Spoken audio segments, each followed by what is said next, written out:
നമ്മുടെ വ്യോമയാന മന്ത്രാലയം കണ്ണൂർ ഇൻ്റർനാഷണൽ എയർപോർട്ടിനോട് ചെയ്തുകൊണ്ടിരിക്കുന്ന ക്രൂരമായ സമീപനത്തിലൊന്നാണ് പോയിൻ്റ് ഓഫ് കോൾ കൊടുക്കാതിരിക്കുന്നത് വഴി ചെയ്തുകൊണ്ടിരിക്കുന്നത്.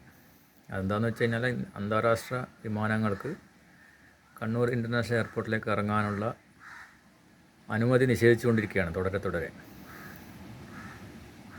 അതിൻ്റെ അവസാനമായിട്ട് അവർ പറഞ്ഞിട്ടുള്ളത്, നമ്മുടെ എയർപോർട്ടിനടുത്ത് വലിയ കെട്ടിടങ്ങളോ നഗരങ്ങളോ പട്ടണങ്ങളൊന്നും ഇല്ല, അതുകൊണ്ടാണ്. ഒരു എയർപോർട്ട് നിർമ്മിക്കുന്നതിൻ്റെ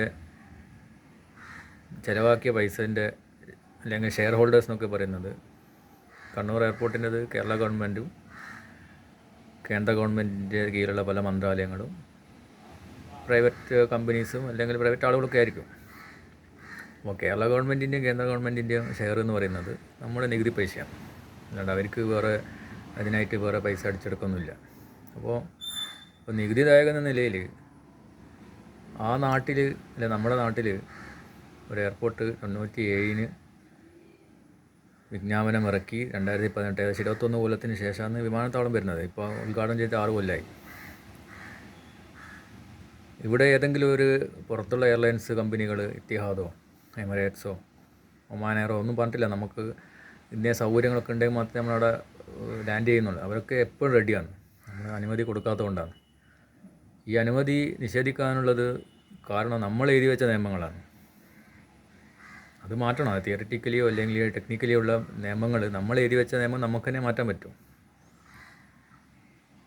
കണ്ണൂർ ജില്ലയിലെ ആളുകൾ മാത്രമല്ല, കോഴിക്കോട്, വയനാട്, മംഗലാപുരം, കാസർഗോഡ്, കൊടക്, ഈ നാട്ടിലെ ആളുകൾ ആശ്രയിക്കുന്ന എയർപോർട്ടാണ് കണ്ണൂർ ഇൻ്റർനാഷണൽ എയർപോർട്ട്.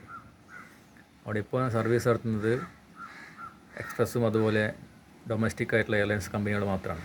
നമുക്കറിയാം എക്സ്പ്രസിൻ്റെ ഒക്കെ അവസ്ഥ നമുക്കെല്ലാവർക്കും അറിയാം. എങ്ങനെയാണ് അവരത് ഷെഡ്യൂൾ ചെയ്യുന്നത്, എങ്ങനെയാണ് ക്യാൻസലാക്കുന്നത്, എത്രത്തോളം ബുദ്ധിമുട്ടുണ്ടാക്കുന്നുണ്ട്. ഈ അടുത്ത കാലത്ത് നമ്മൾ പലതും കണ്ടു.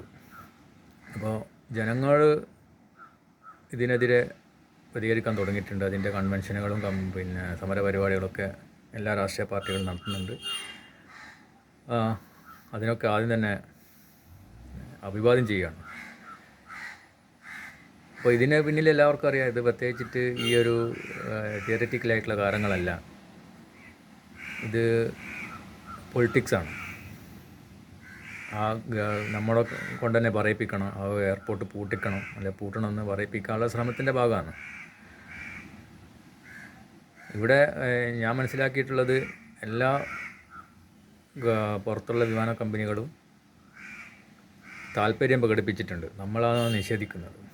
എന്തുകൊണ്ടാണെന്നുള്ളത് ആർക്കും അറിയില്ല. കാരണം പ്രവാസികളെ ആളുകൾക്ക് ഏത് തരത്തിൽ വന്നിറങ്ങിയാലും അവിടെ പോയി കഷ്ടപ്പെടുന്ന നമ്മളെപ്പോലെ ആളുകൾക്ക് ഒരു ബുദ്ധിമുട്ടുമില്ല. പിന്നെ പുറത്തുള്ള ആളുകൾക്കും പ്രശ്നമില്ല. കാരണം ഈ നാട്ടിലെ ഈ ലോകത്തിലെ എല്ലാ എയർപോർട്ടും ഇങ്ങനെയൊന്നുമല്ല സർവീസ് ചെയ്യുന്നത്. ഇതിനേക്കാളും മോശം സൗകര്യങ്ങൾ ഇൻ്റർനാഷണൽ എയർപോർട്ടൊക്കെ നമ്മുടെ നാട്ടിലും നമ്മുടെ രാജ്യത്തൊക്കെ അതുപോലെ പുറത്തുമുണ്ട്. അപ്പോൾ നിങ്ങളോട് പറയാനുള്ളത്, ഇത് ഇത്ര കാലം ഒരു വിദേശ നാണയങ്ങൾ വരുന്ന സംഭവമാണ്. കൂടുതൽ ടൂറിസ്റ്റുകൾ വരും. അതൊക്കെ മനസ്സിലാക്കി അത് ചെയ്തു കൊടുക്കുക വേണ്ടത്.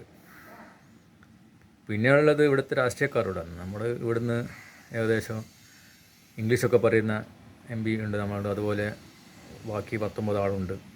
ആലത്തൂരുള്ള MP അടക്കം എല്ലാവരോടും പറയാനുള്ളത്, സമരപരിപാടികൾ എന്താണെന്ന് വെച്ചാൽ ചെയ്യണം. പിന്നെ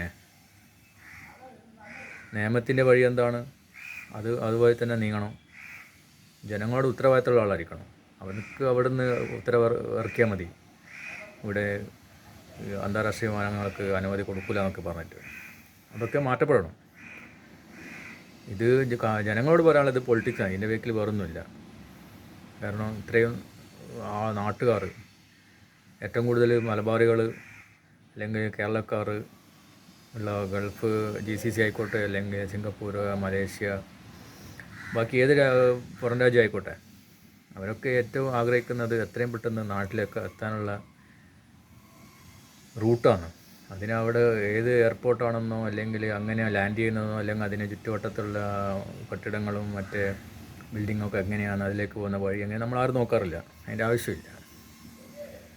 ഇപ്പം ടൂറിസ്റ്റുകൾക്ക് അവർക്കറിയാം, ഒരു ടൂറിസ്റ്റ് പ്ലേസ് എത്തുന്ന അവർക്കറിയാം ഇവിടുത്തെ അവസ്ഥ എങ്ങനെയായിരിക്കും എന്ന്. അവരൊക്കെ മുൻകൂട്ടി പഠിച്ചിട്ടേ വരിക. അപ്പോൾ ഇതൊന്നും അറിയാത്ത ആളുകളെല്ലാം വ്യോമയാന മന്ത്രാലയത്തിൽ ഇരിക്കുന്നതും അറിയാം. അപ്പോൾ എത്രയും പെട്ടെന്ന് ഇതിന്